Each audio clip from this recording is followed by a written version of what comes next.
All right. Welcome, everybody, to our final edition of the Backyard Natural Resources webinar series for 2025.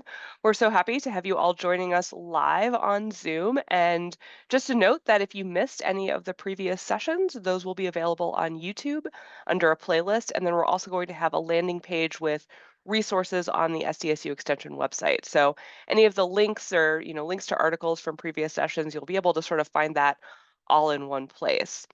My name is Amanda Bachman. I'm the SDSU Extension Urban Entomology Field Specialist based in Pierre, and I'm joined by a whole bunch of Extension colleagues today. So we've got a twofer as far as presentations go. So you guys are going to be hearing from both Laura Edwards and Kristine Lang. And then I also have Robin Butterbaugh here, who's our Consumer Horticulture Field Specialist based in Sioux Falls and Brookings. Some housekeeping. If you have questions for our presenters, we will handle those at the very end, so please put those in the Q&A box at the bottom of your screen. We do have the chat available, so we'll be putting links and stuff in there for you guys, but you can also chat with the hosts and panelists. If you're having technical difficulties, you can raise your hand and we'll try to help you out. But questions for the presenters, put those in the Q&A box. But with that, we're going to start out with Laura Edwards, who is our extension extension state climatologist. And she's been with SDSU Extension in that role since January 2017. She's based in the Aberdeen Regional Center. Previous to her appointment as state climatologist, she had been our SDSU Extension climate field specialist from 2011 to 2017. Her previous experience includes 8 years as a research climatologist at the Western Region Climate Center in Reno, Nevada, and 2 years as the assistant state climatologist in Maryland. She holds a master's degree in meteorology from the University of Maryland and a bachelor's degree in physics and French from the University of Minnesota. So with that, we'll turn it over to Laura. Okay, all right, thanks, Amanda. I am going to talk about drought today. That was the topic that we advertised, but certainly, we've seen some rainfall here in the last day or so, and I'll kind of fold that into the story here of what we're going to talk about. But primarily, we'll talk about the climate outlook for the 2025 growing season, for the remainder of it, and thinking about drought, and hopefully that leads into Kristine's comments on how to manage drought throughout the season. So I know it's raining now, but there will be a rainbow at some point, right at the end. This is a rainbow a picture I took a couple weeks ago in Aberdeen, that's right over the airport there.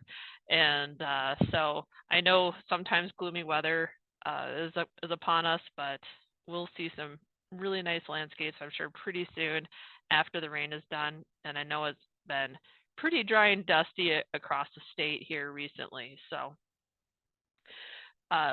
let's start talking about temperature first before we get into precipitation. And just looking at the last 2 months, the last 60 days, how different have we been from normal on our temperature? And here, everything in the warm colors, oranges and yellows and reds, indicate above average for the last 60 days. That's pretty much everywhere. There's one funny little green spot there in Minor County that might just be, I think, a contouring, just something from the software. But really, everywhere has been above average for the first couple months of this growing season, back to mid-March or so. Recently, over the last 4 or 5 days, we've seen really exceptionally warm temperatures, near record highs on Sunday, very windy conditions with that, low humidity that has dried things out very quickly in the last few days, right before we got this rain. So that hasn't fully been incorporated in the data yet, because this is like yesterday's data. So but that certainly has been an impact very recently, with temperatures 20 plus degrees above average for this time of year. Along with that, I wanted to share this as well. This is the typical a map of the last frost, the typical date that we see the last frost of 32 degrees. We have other maps like this at the Mesonet website, which I'll share with you later. And we have a tab and an area there under climatologists that has a whole bunch of frost and freeze dates for spring and fall, ranging, from 28 to 36 degrees. If you want to look at early occurrences, late occurrences, that kind of thing. So I just took the kind of typical last frost, because we're still kind of in that time. Here we are on May 15th, and some of the areas in the far western side of the state, this is kind of their typical last date of frost temperatures. But I'll share, going forward here, we will see some cool temperatures here over the weekend. So in about 2-3 days from now, we are going to flirt with some cooler temperatures again. Despite the fact that we had highs in the 90s, we will see lows in the 30s, 40s here over the weekend. So we're not totally out of the woods yet necessarily, but we are kind of getting over the hump of when we typically see our last frost. Looking at precipitation now, this is just one snapshot of the last 60 days. The dry conditions that we have across the state right now really go back to last summer or even earlier than that, where we've seen ebbs and flows of drought over the last few years. But a lot of the state had dry conditions starting last summer, with the exception of the southeast corner. And last fall was also dry. Winter was dry. But let's just look at the growing season here currently that we're in. So last 60 days, we have seen some beneficial rainfall in the northwest corner, in the area kind of southeast of here.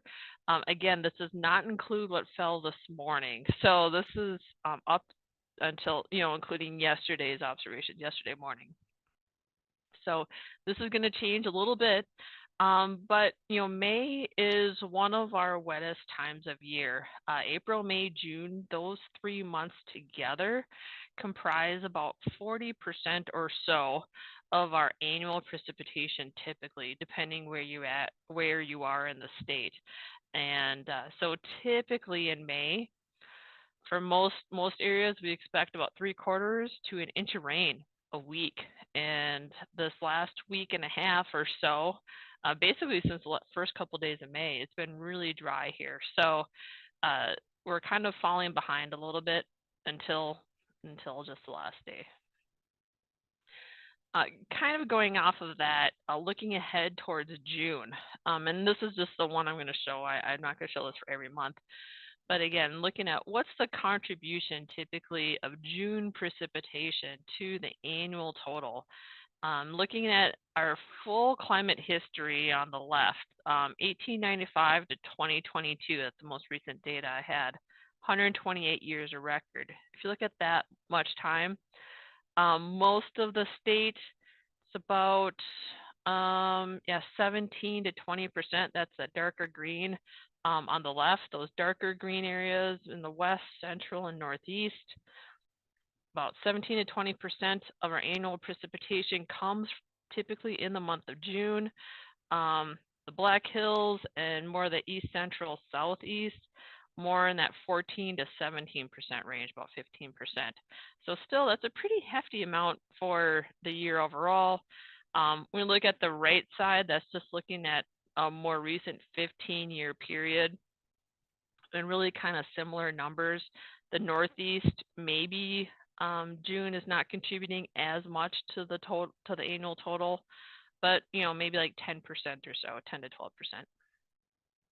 If you just look at the more recent data. But no matter which way you slice it, June is one of the wettest months, and typically, and if we miss out on April, May, June, or any substantial portion of those 3 months, that really can have an impact further down the line. On the Mesonet, I wanted to share this. This is a map of all the stations that are currently installed. They are in an expansion phase. They have something just shy of 100 stations in the ground. They are upgrading some of the older locations and installing new at the same time. So a handful of these still have the older equipment on there, but there's still really good data coming in. The stations here are are being installed starting, I think, last week. So they're right into the heart of their field season as well. And we do have, I forgot to add in the map of the areas where we need more stations, but we are looking at landowners who are interested in hosting stations, filling in some of these holes, like up in the north central part of the state, some areas in the east down here, and a handful of areas out west as well, where they're looking to fill in a few more locations. They have about 50 more stations to go in the ground. But here on the Mesonet, you can get live data, almost live, updated every 5 minutes. This is actually a map I pulled this morning that has the radar data overlaid with it. That was the radar at the moment. And here is the latest 24-hour precipitation as of about 9:15 Central this morning. So doesn't include anything that fell in the last couple of hours, as I know we've seen some more showers, some more thunderstorms since then. But you could see, 1.5 to 2 inches here in that Pier area. I've heard north of there, more in that 2 to 3 inch or more range. But looking out far west, we still have a handful of zeros out here on the far western side of the state, including the majority of the Black Hills area. And so that is an area that is still struggling behind average on moisture for the year so far. Out east, a little lighter numbers, at least as of earlier this morning. I know there's been some more rainfall more recently. But that's kind of a nifty tool to look at that shows you real-time data. Soil moisture is something else I like to share because this is something pretty unique to the Mesonet. And every station that goes in has 5 soil sensors under natural, vegetated cover. And so we call this the poker chip map, indicating each one of those soil sensors at those locations. So they're not evenly spaced in real time, but you can get an idea kind of what topsoil, subsoil layers are doing, those kinds of things. The scale's at the bottom, but just generally know the darker the blue, the wetter it is, more towards the yellows and oranges are drier. So for example, you can look in the north central region, earlier today, even though they got some rain, those topsoil layers were drying out more just recently. And we had some evidence of that too when there's a lot of fire activity, especially over the weekend. I believe there was about 1,000-acre fire out in the Mobridge area up this way. So a lot of that has other evidence as well, showing how dry it is at some of the topsoil layers. And out west here, you can see the yellows, some oranges, where we're seeing more drier layers at depth in the subsoil as well. So it's a really great kind of way to get a snapshot of what's going on soil moisture. I wanted to share this too, since we're talking about drought kind of, that there's this other kind of map that's generated by satellite data from NASA.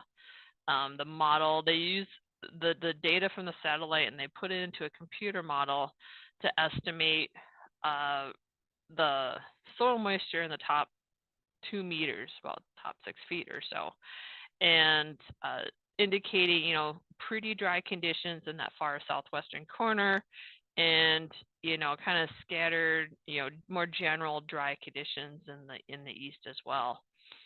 So this is another data source that we look at when we're looking at soil moisture, because it kind of tells a different story. It's a totally different data source, and we can kind of look at multiple sources to put things together. Just to look at the weekend coming up here with low temperatures that were forecast, and I wanted to say too, when we're in dry conditions, drought conditions, it's not unusual to see a kind of later frost and later last spring frost. And the reason for that is drier air can cool more efficiently than more humid air. And same on the warming side too, where we've seen highs in the 90s, a few days in a row. That dry air can warm faster than more humid air. And so we see these big temperature swings, from day to night. And that's part of what's going on here, but also we're just seeing just some really cold air come into the region, not just locally. So the map on the left is the forecast low temperature for early Saturday morning, up until 7 a.m. Central. So that'd be just right at sunrise or right before. So you see a lot of 30s. I imagine if you're in the Black Hills, you might see some light frost. Custer's forecast to get to 34. Deadwood lead area down to about 35. So if you're up in the hills area, you might see some cooler temperatures. But you see a lot down even in the southwest area in the low 30s, Lemon 34, and so on. So a lot of area, if you have low-lying area where you are, you may be at risk for some frost, some light frost on Saturday morning. Similar on early Sunday morning, it's really more concentrated in the northeast, east central part of the state. Aberdeen forecast to be around 34 as the morning low on Sunday. And similar across the region, 33, 34. So again, if you have a low-lying area where you're at, you may want to take some precautions to protect against frost. And something to keep in mind as we get into the season, should we get another cold snap, relatively speaking, some drought years we have seen frost as late as, mid-June, like June 20th or something like that. I think it was about 10 years ago. So 8-10 years ago. So it's possible to still see frost even after Memorial Day, but very, very rare, but possible. Here's a forecast for the next 7 days of precipitation. And again, part of this was generated, let's see, earlier this morning. So while we're in the middle of rain, that's one factor here. So it's still raining when this map was made earlier this morning.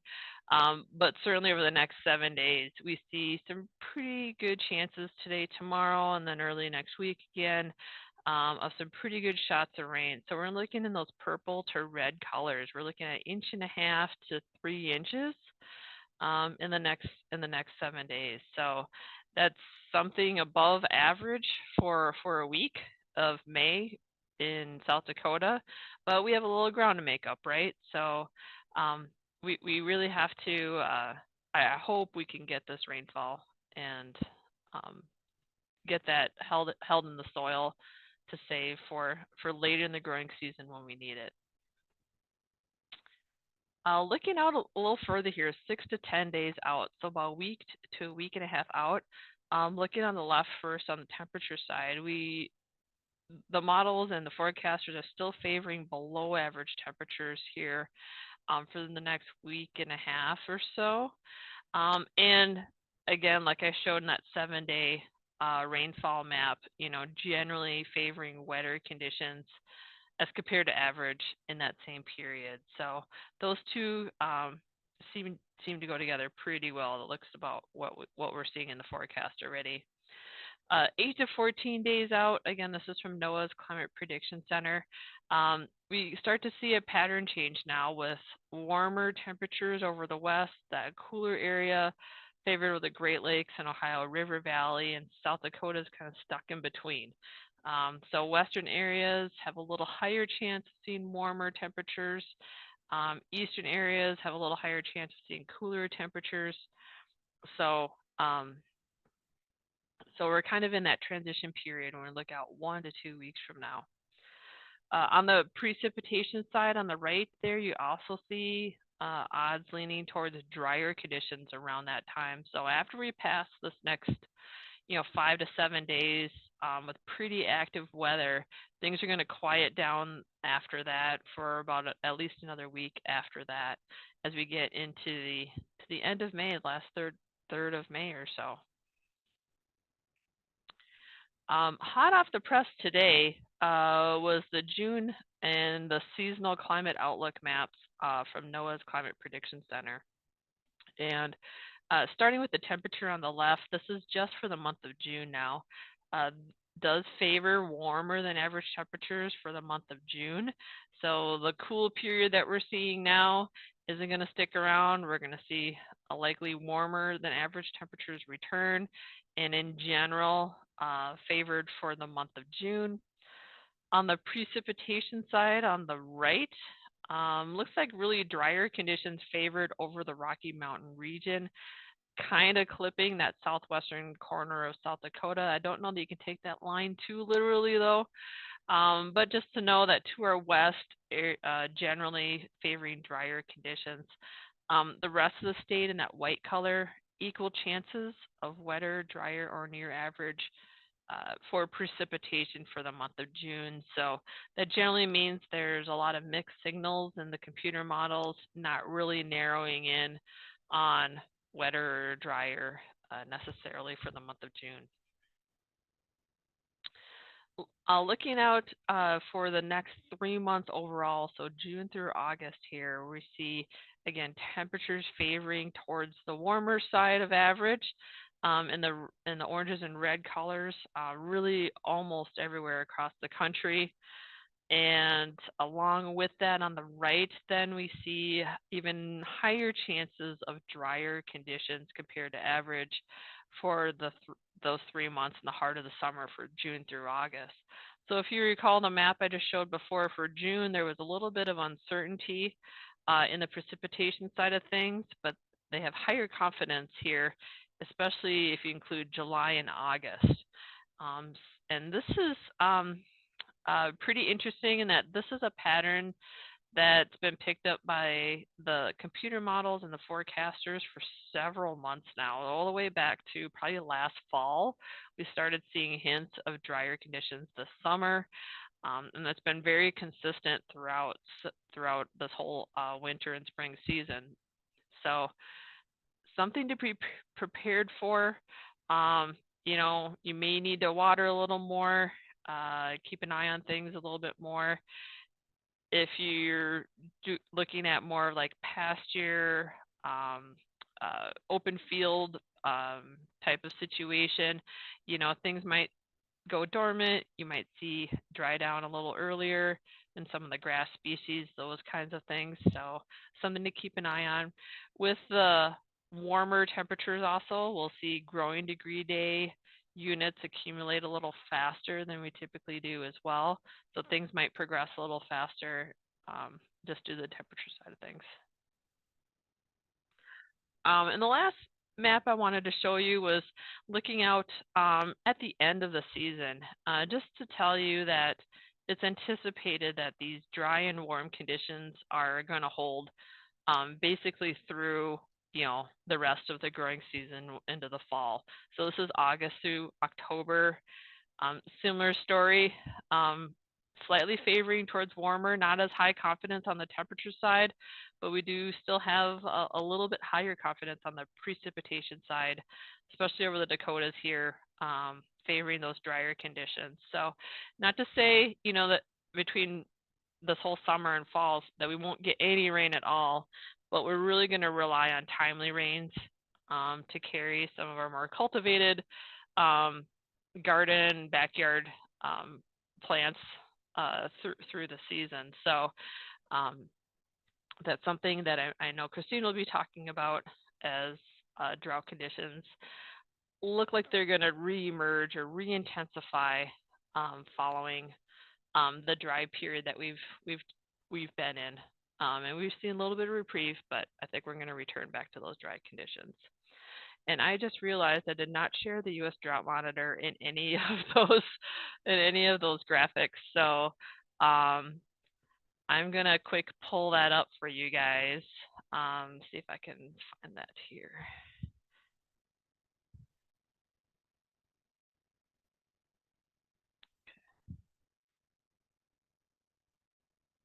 Oops.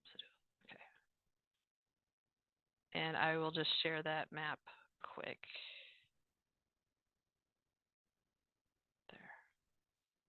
All right, so that is the U.S. Drought Monitor that was released just this morning, and we can zoom into South Dakota.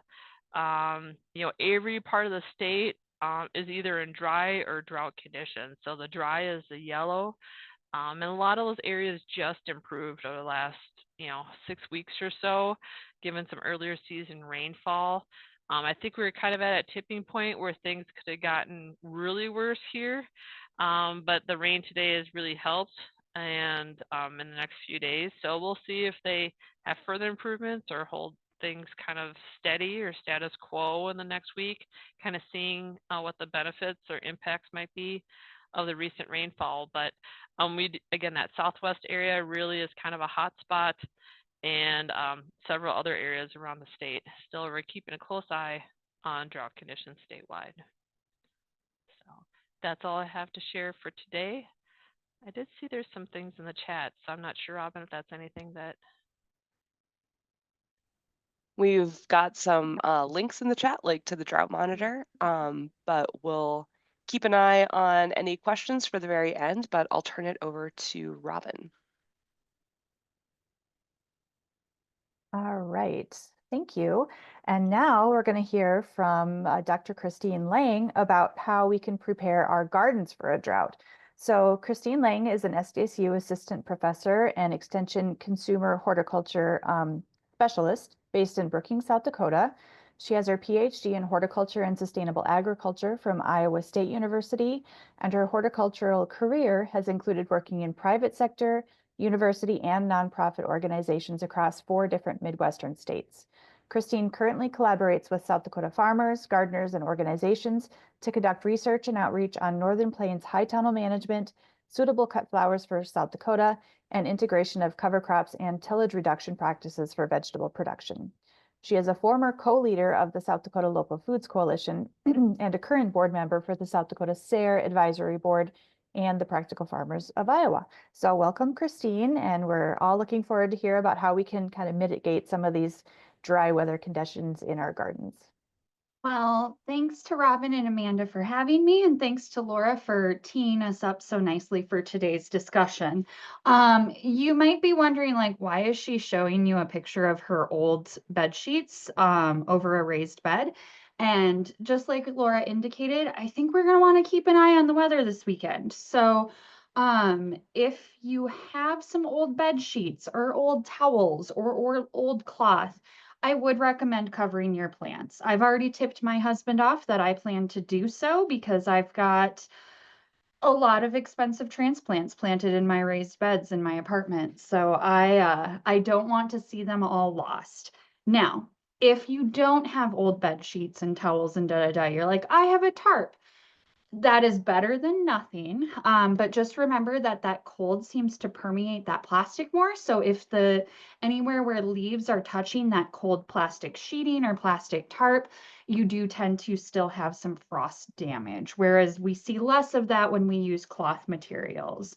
I'm not a material scientist, so I don't really know the thermal dynamics of why that works, but something to be aware of. If you just have like tomatoes and peppers out in your yard and you want to put a 5-gallon bucket upside down over each of them, again, that's great as long as they're not so huge that all of those leaves are like already touching the edge of the bucket. So you just want something to protect that frost from landing on that plant material.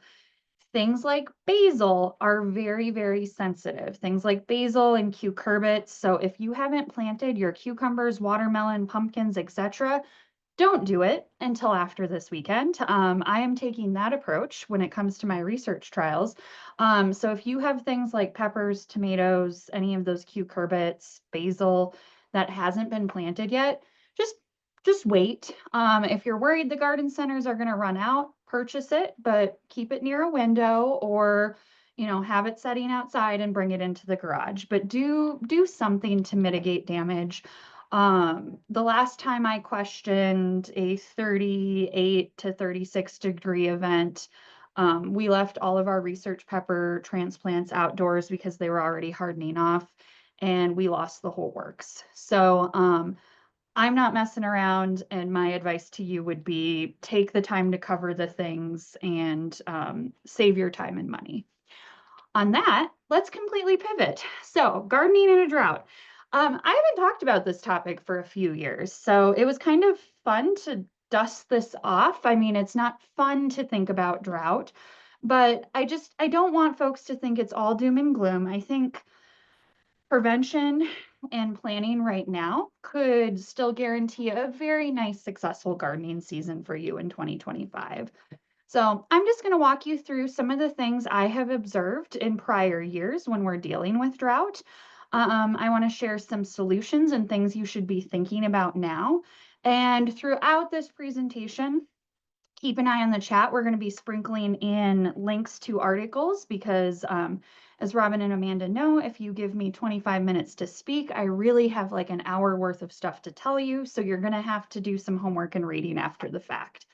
But something we're already seeing, this was sent to me originally by Rhoda Burrows a couple of weeks ago. But the city of Rapid City is already enacting watering restrictions. So if you live in any sort of a municipality in South Dakota, or even if you're on rural water, be paying attention to what you can water with and when you can water. Enemies tend to be sprinklers. They don't want you washing your cars or just using water for the sake of using water. And I'm going to be talking about some of the more effective methods than sprinkler irrigation whenever possible. So what are some of the things I've seen in prior years? Now, most of these photos are things that I have seen in my own gardens, both at home for fun or in the research field. So just keep that in mind. Here are some examples of cool season flowers that, especially on the left, that is snapdragons. If you haven't planted and enjoyed snapdragons already, I'm not saying don't plant them this year. I'm just saying that they are a cool season annual, and July and August, they're going to look pretty tough. You're going to start to see all of those blossoms falling off, and you're going to want to pinch all of those off and just let it ride for July and August, and then expect more blossoms to start again in September and maybe even into October, depending on what our temperatures look like this fall. Other plants to be wary of. So here on the right, I have circled, that's lobelia. Lobelia is another historically or like genetically, it's a cool season annual. Things like alyssum and osteospermum, or what we call those African daisies. Those are some other cool season annuals. And we do have an article on cool season annuals on our extension website. But just remember, if you're enjoying those May through June, great. But consider pruning them back and just realize they're probably not going to bloom for you in July and August because they're going to need those cooler temperatures to really be at peak performance again. So, if those plants start to go downhill, it is not you. Don't take it personally. But if you wanted to plan ahead and really have a drought resilient garden, I would kind of avoid some of those plants. Now, some folks who have been to the garden centers recently are like, oh, well, I've seen sun versions and drought tolerant versions. And this is true. Plant breeding has gone a fairly distant way in getting more plants that are more resilient to heat. But again, if we're going to have an above average, summer in terms of heat and dry conditions, this might not be the year to push the envelope. So if you're kind of figuring out where to spend your plant dollars, I would honestly take a look at that cool season annual list and maybe put those a little bit lower on your priority wish list. All right, many of us have probably dealt with bolted produce.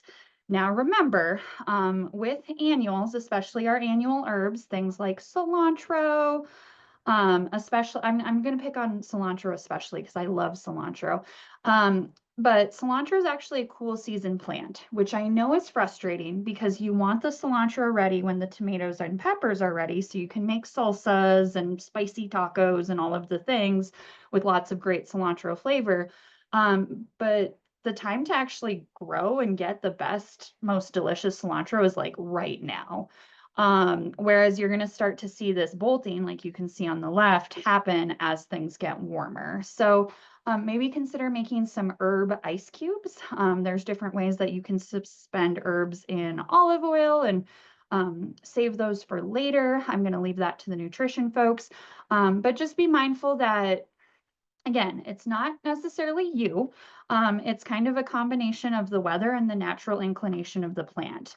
You can head this off a little bit by cutting off those blooms before they get to this point, and you'll get some more leaf growth, but you're going to see a point where that cilantro just starts to peter out and go downhill. So maybe consider reseeding some transplants and putting them out again at the end of August and enjoying another round of cilantro in September when there are still lots of peppers and tomatoes to pair them with. A few years ago, Rhoda Burrows and I got a lot of questions from both commercial farmers in the state and home gardeners about the volume of broccoli that was bolting. And I want to say that was 2021, where there was just a week in June where it was like the hot hairdryer winds, kind of like what we've experienced up until today, just blowing and just hot. And we saw so much of that broccoli bolt, and we didn't get good heads, and it looked like the photo on the right. Again, broccoli is a cool season crop, and if we don't have cooler temperatures that allow the proper formation of those heads, because it's, you know, a natural response of the plant, that heat causes that process to speed up, and that broccoli is like, oh, it's getting way too hot, I'm gonna die. I'm gonna like make flowers and seed as quickly as possible. So it kind of speeds up the process, and we want that process to happen slowly so we can eat that beautiful head of broccoli. So I would anticipate this might be the case earlier this year. So I'm not saying don't try broccoli, but maybe don't bet the whole farm or the whole garden on broccoli for an early spring or an early summer crop. And consider doing fall plantings of broccoli when conditions are going to be going into a cooling cycle, and you'll tend to have better production. Now, if you're like, I really want to eat broccoli and I want to eat it all summer long, I'm going to encourage you to try broccolini. It is a relative of broccoli, but it is sometimes called sprouting broccoli. And my lab has done research on this for a couple of years, and my graduate student Connor Roon, both by doing fall plantings and then last year an early spring planting, found that broccolini can produce quite consistently all summer long. It doesn't get that bitterness, and bolting is kind of what it does. Like the more you cut it, the more it sends up new shoots. And I'm starting to learn that some people really actually prefer the flavor of broccolini to broccoli. So if you haven't given broccolini a try, I'd encourage you to check that out. It is a little harder to find in garden centers as far as already started transplants. So you might want to look for places where you can buy seed. And Connor has some recommendations on the varieties that did best in his trial in his research report. But if you started seed now and grew transplants and got them out in the garden and watered in, you could still be enjoying broccolini throughout the summer season. So something to consider. If we get hot hairdryer winds, which is just the term I'm going to stick to, much to Laura's chagrin, I'm sure. But if we get those hot hairdryer winds, keep an eye on your containers and your raised beds, especially. This is a photo of scarlet runner beans when I got home from a long weekend and the wind had been blasting, and those plants used up every single scrap of water in their container, and plants reach a point where they have to sacrifice something. So, you know, water has to move the furthest from the soil to the roots to the edges of those leaves. And it's also being drawn out of the edges of those leaves most quickly in those hot hairdryer winds. So that's where we often see these scorch symptoms. We will also see symptoms on things like peppers or tomatoes or even pumpkins or cucumbers. If you have, you know, a lot of leaf foliage covering the plants and then you do a bunch of pruning and expose that fruit to sunlight, you can actually cause the plant equivalent of a sunburn on that fruit. And that's what's called sun scald on a lot of our fruiting crops.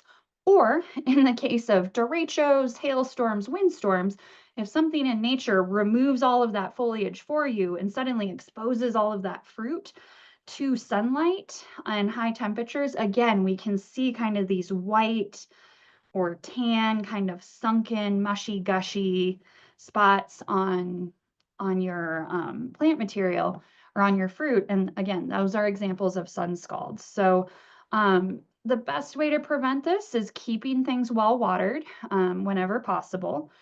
Obviously, we go on vacation, we come home, sometimes things happen. So this might be the summer to ask Robin if she's going to be around for a week in July and be willing to water your plants.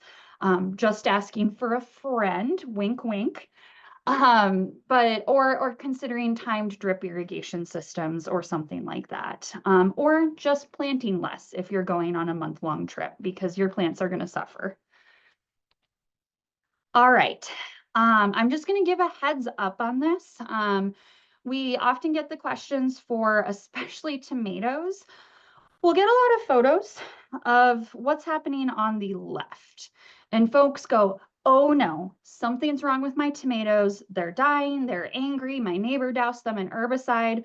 And I just want to say that when tomatoes leaves roll up like a taco shell, like we can see on the left-hand side, that is called physiological leaf roll, which is, I think, scientists' way of saying, we're just going to make the name sound cool because we're not quite sure what causes it. We can't pinpoint one thing.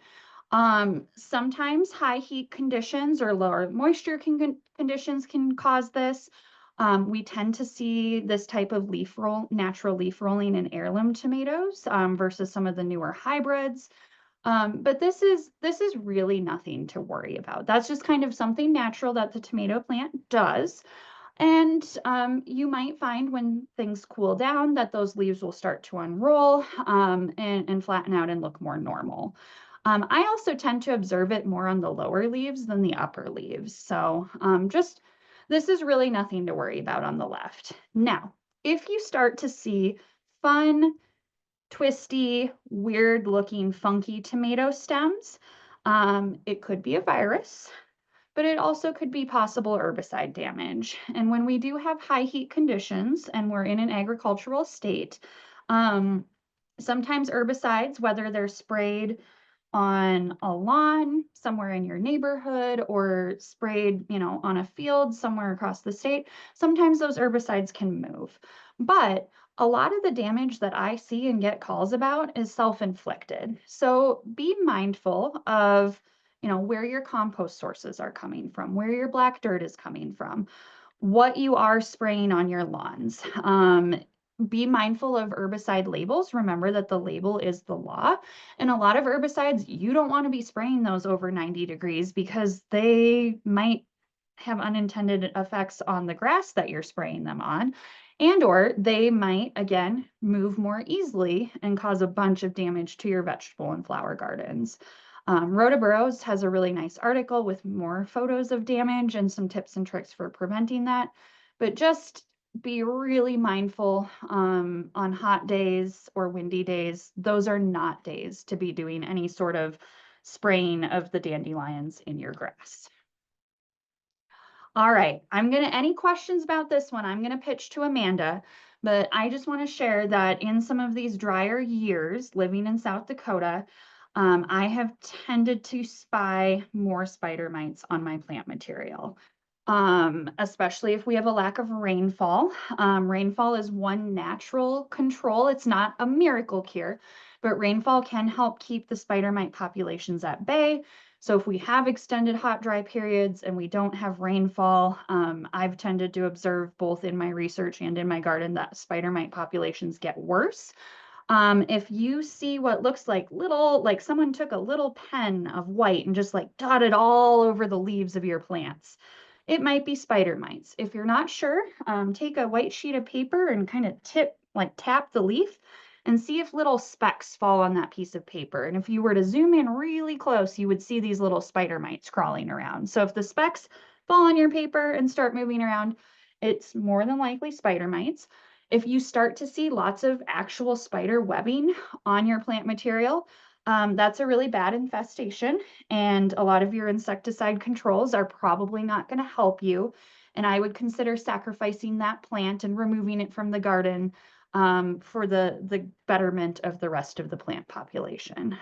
So I'll let Amanda weigh in on anything else with spider mites, or if she has other spider mite articles to share in the chat, happy to do so, but something to be looking out for. Similar concept, if we have drought conditions and there's less green grass and green things in nature to eat, the grasshoppers are probably going to look at your well-watered, tended gardens and farms and go, that looks really tasty. You know, you can consider row covers for exclusion. As grasshoppers get into, you know, larger stages of their life cycle, they get a lot harder to control with insecticides. So SDSU Extension has a lot of great articles on grasshoppers, both from an agronomic and garden perspective. And Adam Varenhorst and the entomology team did put out a prediction for 2025. So again, if you have favorite plants that you have noticed get chomped on by grasshoppers in the past, be thinking of an early grasshopper exclusion strategy, such as a mesh row cover, if it's, you know, plant material that's small enough to keep covered, or be scouting and be considering insecticides early. But again, make sure you're using the right product for the right plant for the right weather conditions. All right. What are some other solutions we should be thinking about? One of the best things to do is make sure you've got the right plant in the right place. This is an example of a hosta that was right next to a sun-baked sidewalk, and we saw leaf scorch. Now, to be fair, the hosta was originally in the right place because it was under a large shade tree, but when I looked up, some of the branches had been damaged and then like pruned out. So the canopy really opened up and there was way more sun beating down on this hosta and beating down on that sidewalk. So, you know, pay attention to plant tags for your herbaceous perennials and your annuals. If they say shade and you put them in the full sun, don't be surprised if you start to see leaf scorch systems. Those plants are not made, their cells cannot tolerate that much photosynthesis and that level of sunshine and heat. So just be mindful when you're going to the garden center that you're buying the right things and you're putting them in the right spot. And again, any garden center worth their weight in salt will have that information on their plant tags and or should have knowledgeable staff willing to help you with that so you can navigate it.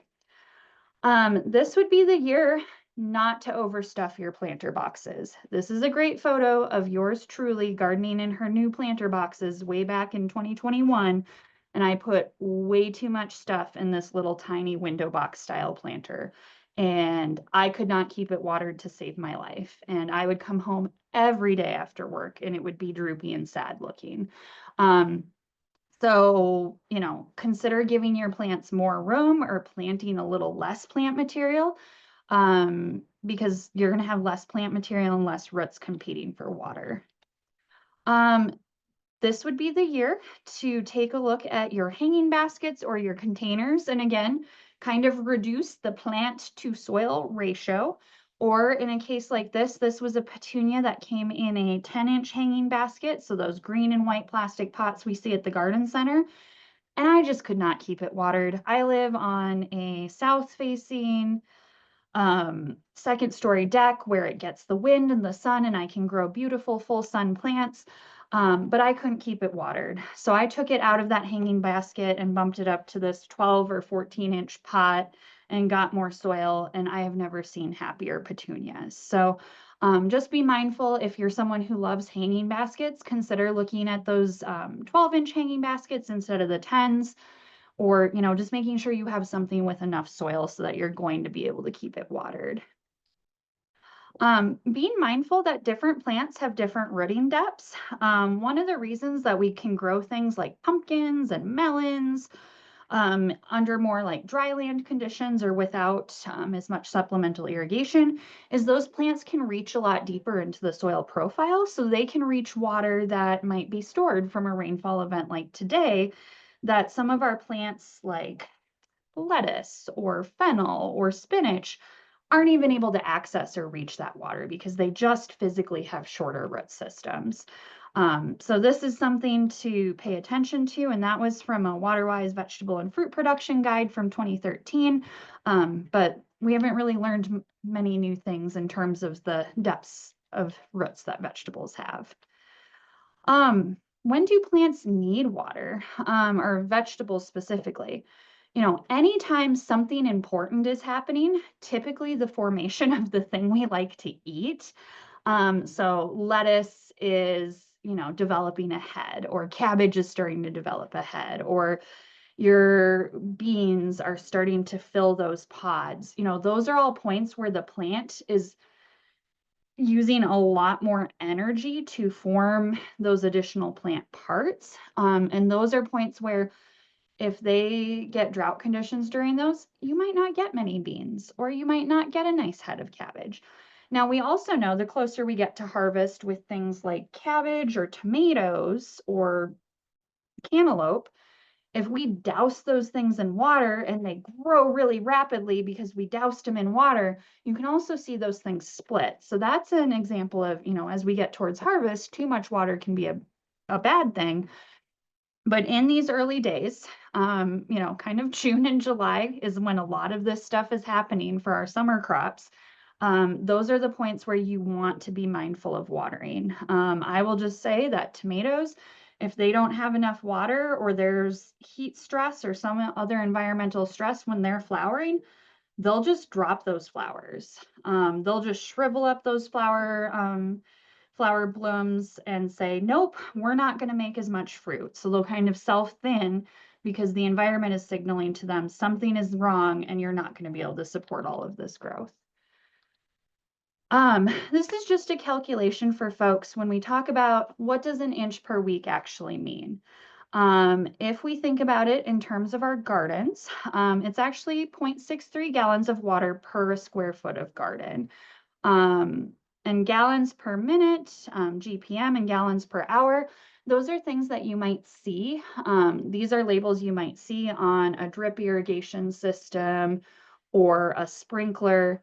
And so if you're watering your garden, one way to do it is kind of calculate the amount of water you're putting out. Or if you want to know how much water your garden hose puts out, put it over a 5-gallon bucket and time how long it takes to fill it. That gives you your gallons per minute or your gallons per second in that case, probably. Or if you are using a sprinkler, put some cups or tin cans or containers around that area and start the sprinkler and kind of check periodically and see how long it takes to get an inch of water accumulated in that tin can. So those are a few different ways to see if you're watering enough. I often see that people are underwatering in terms of actually soaking the soil profile. And that inch of water per week is kind of a general recommendation, but that's ensuring that we're actually getting water that's soaking through the soil profile and actually reaching those plant roots where they're growing. Just very quickly, some different ways to water. I am a big fan of using things like what you can see on the left, where you have a water breaker and it gives more of a rainfall effect. This thing on the right, I call a water blaster. That is meant for washing your car and your concrete when there aren't drought restrictions. And that should not be used to water your plants, ever. You're just not soaking the soil. You're probably damaging the plant material, or you're blasting soil away from the roots. So invest in a good water breaker. If you are watering with sprinklers, do so early in the morning. Rapid City's restrictions, if you're using sprinklers in the afternoon, you could be subject to a fine. Sometimes you're trying to water large areas. I have to do it as well. Or sometimes you're trying to establish a lawn. Or if you lay down sod, you need to be watering that sod like all the time because the root system is like a 1/4 inch deep. But if you're using sprinklers, try to use them in a way that all the water isn't just blowing away in the wind or being evaporated by the sun. Some things to consider as alternatives for hand watering or sprinklers is using things like soaker hose. This is a hose that's kind of porous and you can usually kind of weave it around your plant material. And again, it's going to have some sort of a gallons per minute output. Now with soaker hose, if you start connecting 3 or 4 soaker hoses all together, by the time the water reaches the last little bit of hose, you probably don't have any water coming out. So just be mindful that you're not running too many hoses all at once. Things like drip line are another great way to water, especially around shrubs or perennial plantings. When I was growing up, my dad kind of made loops of drip line around each of our perennial areas. And again, the goal with these methods is you're keeping more water on the soil surface and it's not even in the air, so it can evaporate. And it's actually better for the plant material. Anytime we have a bunch of wet plant material, that can be a spot where disease can take over. And there are other custom drip irrigation systems that people like to use for trees or shrubs or vineyards. So those are things to think about. This would be the year to stay on top of weeds. We have drought-loving perennial and annual weeds, and they would love to suck moisture away from your gardens. So consider ways that you can eliminate weeds. If you are going to use black woven landscape fabric, it has some pros, but it does get warmer. So that's something to, be mindful of. We have an article on black woven landscape fabric that I'll encourage you to check out and read more. This is a reusable product, but I know some people just don't want to use plastic. So that's something to consider. And just again, be mindful. These are soil temperature decreases or increases compared to bare soil conditions. Black plastic or things like landscape fabric increase the soil temperature about 5 degrees. Clear plastic, you get that greenhouse effect. I would not recommend that in a home garden situation because you're also going to cause a weedy mess. And we have an article on soil tarping where we've used black, white, and clear plastic to control weeds. And my graduate student, Hannah Voy, spent a couple of years doing that type of work. And if you're really trying to cook the weeds in the middle of summer, I would recommend clear or black plastic. The white just didn't perform super great for us. And another option is to consider things like straw as an organic mulch. Some great things about straw is you are retaining more moisture under that mulch and you're actually lowering the soil temperature. So those are some things that we know happens when we use straw mulch.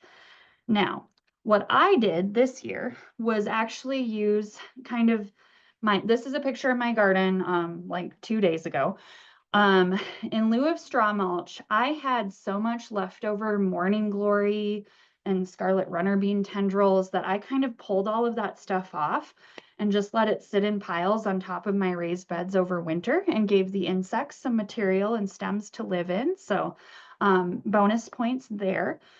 And this summer when I got ready to, or this spring when I got ready to plant, I kind of piled all of that mulch to the side, stirred up my soil a little bit to break up some of the root balls. I kind of do minimum till raised bed gardening, and I transplanted it in all of my annuals. And then I kind of tucked all of that plant debris, which was kind of just a natural plant mulch, around my plants. And my goal here is to cool my soil and retain moisture. So I actually have some soil temperature sensors sitting out in my garden. This was yesterday at 4:30 p.m. And I have a sensor sitting on that bare soil, full sun, versus you can see in the left where I'm pointing, I have a sensor buried under the mulch. It's not perfect. My mulch is only about like an inch and a half deep. So it's not like a deep mulch system. But you can still see that there was a cooling effect for the sensor that was under the mulch compared to the bare soil conditions. And, we can assume that there's kind of a cumulative effect. I don't have soil moisture probes in here, but, bare ground conditions compared to even just that little bit of garden mulch, we can assume that it would make at least a little bit of a difference. Now, this is observational data, one snapshot in time, but again, something to consider for mulching. I'll just share that shade cloth can be helpful if you have a high tunnel or greenhouse. But you can reduce light levels a lot, and we know that pepper production suffers greatly if you shade over 50%.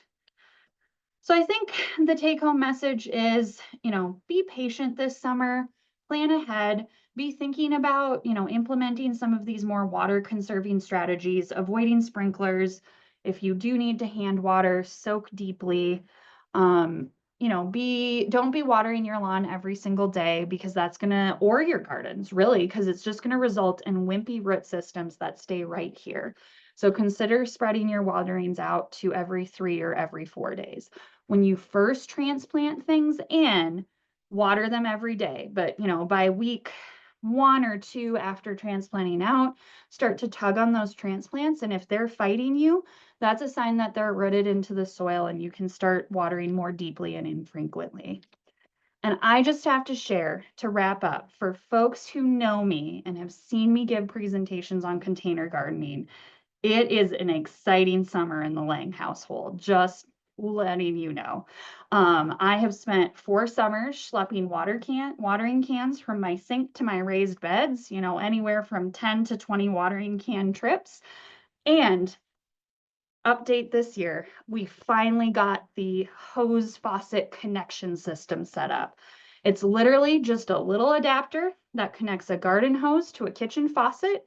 You can find it in a home goods store, like a hardware store, probably somewhere where ask someone like, I'm looking to connect a dishwasher hose to my kitchen sink or a washing machine hose to a sink. It's that same adapter. And then we just bought a cloth hose that can kind of coil up and stay clean. And I run the hose right through my apartment. And now I water like this, and it takes me like 5 minutes. So for anyone who's doing apartment living, just a consideration, in the 2 short weeks I've piloted it, it has revolutionized my life. And with that, if you run into problems this summer, never fear. If you have a perfect gardening season, you might be doing it wrong. I make mistakes or run into fun issues all the time. So just a reminder that anyone in South Dakota can call the SDSU Extension Garden Hotline or email them, or you can stop in person in Aberdeen, Pierre, and Rapid City, and they'd be happy to help you. We didn't talk about trees or shrubs today, but John Ball's been putting out some awesome and very helpful content on trees and shrubs and what's going on amid the drought conditions. So be paying attention to the tree and shrub advice via the tree pest alert. And same thing, we have our garden and yard newsletter, which also links to John Ball's publication. But stay tuned there for timely updates and resources and fun upcoming events. And if you really want to follow the ebbs and flows and drama of the season, I encourage you to tune into Garden Hour. We do this every Tuesday at 7 p.m. and the program runs from runs from May to August. And we've been doing this for several years now. So if you have a long road trip and just need a podcast type thing to listen to, feel free to pull up our YouTube playlist and give it a watch or a listen. Don't watch it while you're driving, just listen. But if you have a rainy day and need something to do, it's a fun way to get a wide variety of gardening topics. And with that, it's been a pleasure visiting with all of you today, and I'll turn it back over to Robin and Amanda. Awesome. Thank you so much, Kristine. Yeah, and Garden Hour this year too, we've got some written recaps of the episodes. So if you want to just see what we talked about, you can kind of check out what our segments are before maybe committing to the whole episode. If you've, need to spend your time weeding or doing some other things to prepare for a dry summer. I was just thinking like the way to guarantee we're going to get 2 inches of rain is to schedule a presentation about gardening in a drought. So, hey, maybe we have saved South Dakota for the summer. We're just going to do this as a monthly thing now. Right? Like this is what to do. But we are at time and I didn't see any questions come in for the Q&A. So I think our speakers, you guys are getting off relatively easy from the crowd this time. So but I know you'll both be on Garden Hour at multiple points throughout the season, so people can definitely catch you there. But with that, I'll just say thank you to everybody for joining us. Thank you so much to our speakers and to Robin for being my co-host. But we'll sign off. We'll see you on Garden Hour and at many events this summer. And until then, happy gardening.